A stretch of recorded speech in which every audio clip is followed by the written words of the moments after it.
انگریزوں نے اپنے دور کے اندر دارے بنائے مساجد کے ساتھ، جن میں لوگ اکٹھے ہوتے ہیں، پھر وہ علماء پر بھونکنا شروع کر دیتے تھے۔ آج لوگ گروپ بناتے ہیں اور ان میں پھر اکٹھے ہو کر کے سرکار کے وارثوں پر بھونکنا شروع کر دیتے ہیں۔ کبھی وہ رافضیوں کے اعلی کار بنتے ہیں، کبھی وہابیوں کے اعلی کار بنتے ہیں، کبھی ان کے ڈیرے پہ اکٹھے ہوتے ہیں، کبھی ان کے ڈیرے پہ اکٹھے ہوتے ہیں، پھر اکٹھے ہو کر کے گروپ میں مل جاتے ہیں اور علماء پر بھونکنا شروع کر دیتے ہیں۔ تو ایسے لوگوں کو میں بارے میں یہ بات کرتا ہوں کہ برباد گلستان کرنے کو بس ایک ہی الو کافی تھا۔ ہر شاخ پہ الو بیٹھا ہے، انجام گلستان کیا ہوگا؟ کہ ایک ہی الو کافی تھا جو علماء پر بھونکتا تھا۔ اب گروپ میں بڑے زیادہ الو اکٹھے ہو گئے تو انجام گروپ کا کیا ہوگا؟ تو یہ بات ہے، پھر لوگ علماء ہمارے بیچارے ان کو جواب دینے سے بھی کتراتے ہیں۔ علماء اصل میں یہ سمجھتے ہیں کہ جیسے وہ ایک شریف بندہ ہوتا ہے نا، راستے میں کتا بھونک رہا ہوتا ہے تو اسے ولا کے گزر جاتا ہے تاکہ اسے پڑ جائے، تو علماء بیچارے بھی اپنا دامن بچاتے ہیں ایسے بدبخت لوگوں سے۔ تو میں ان کو یہ جواب دیتا ہوں کہ وہ شاعر نے یہ بات کی ہے نا کہ ہم خاموش رہے کہ برباد نہ ہو چمن کا سکون، ورنہ گستاخ علماء سمجھ بیٹھے ہمیں قوت للکار نہیں۔ یہ مت سمجھیں کہ ہمیں جواب دینا نہیں آتا، علماء کو جواب دینا زیادہ آتا ہے۔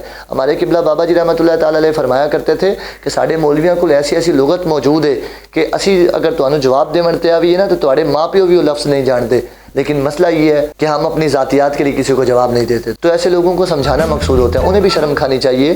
میں نے کہا وہ کتا بھی زیادہ سمجھدار ہوتا ہے جو علماء کا ادب کرتا ہے۔ پتہ ہے وہ مفتی احمد یا نعیمی رحمۃ اللہ تعالی علیہ گزر رہے تھے نا ایک رستے سے، تو ایک کسی کا کتا کھلا تھا، ساتھ میں خدمت گار ایک تھا آپ کے، تو وہ عرض کرنے لگا حضور آپ آگے نہ جائیں، وہ کتا بھونک رہا ہے کہیں پہ ہمیں نہ پڑ جائے۔ تو آپ نے اس کی طرف خدمت گار کی طرف دیکھ کر کے فرمایا بھی ہم بھی کسی کے وارث ہیں اور ہمارے بھی کوئی مالک موجود ہیں۔ تو فرمانے لگے کہ یہ ہمیں نہیں پڑے گا۔ جب وہ آپ آگے گئے تو کتا چپ کر گیا آپ کو دیکھ کے، تو آپ نے اس کتے کی طرف دیکھ کر کے اشارہ فرمایا کتا بھی علماء کے ادب کو جانتا ہے۔ میں نے کہا کتے سے بھی بدتر وہ بندہ ہے جو علماء پر بھونکتا ہے۔ یہ تو مفتی صاحب بتا گئے نا ہمیں یہ بات۔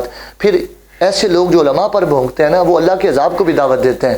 حدیث مبارکہ شیخ محقق نے لکھی، آپ فرماتے ہیں کہ ایک صحابی حضور کی بارگاہ میں آ کر کے عرض کرنے لگے سرکار مجھ پر نا بھوک کی تکلیف مسلط ہو گئی ہے، بھوک آ گئی ہے، غربت بڑی آ گئی ہے۔ تو سرکار جان عالم صلی اللہ علیہ وسلم نے فرمایا تو لازمی کسی بزرگ جس کی سفید داڑھی ہے، کسی بزرگ مومن کے آگے آگے چلا ہوگا، اس کا ادب نہیں کیا ہوگا، اس لیے تجھ پر بھوک کی تکلیف آ گئی ہے۔ تو میں نے کہا اگر ایک بندہ کسی بزرگ مومن کا ادب نہیں کرتا، اس کے آگے آگے چلتا ہے، اس پر بھی بھوک کی پکڑ آ جاتی ہے اللہ کی۔ تو میں نے کہا جو علماء پر بھونکتے ہیں کیا ان پر عذاب نہیں آئے گا؟ ان پر کوئی پکڑ نہیں آئے گی؟ تو ایسے لوگوں کو سمجھانا بھی مقصود ہے۔ اور پھر میں نے دیکھا ہے کہ گروپ کے اندر اگر کوئی لوگ کوئی بکواس کرتے ہیں تو پھر ہمارے دوسرے سنی لوگ بھی موجود ہیں، ان کو چاہیے کہ ایسے لوگوں کو سمجھائیں اور ان کو روکنا چاہیے، بھائی یہ سرکار کے وارث ہیں۔ خاموش تماشائی بندہ تو گونگا شیطان ہوتا ہے۔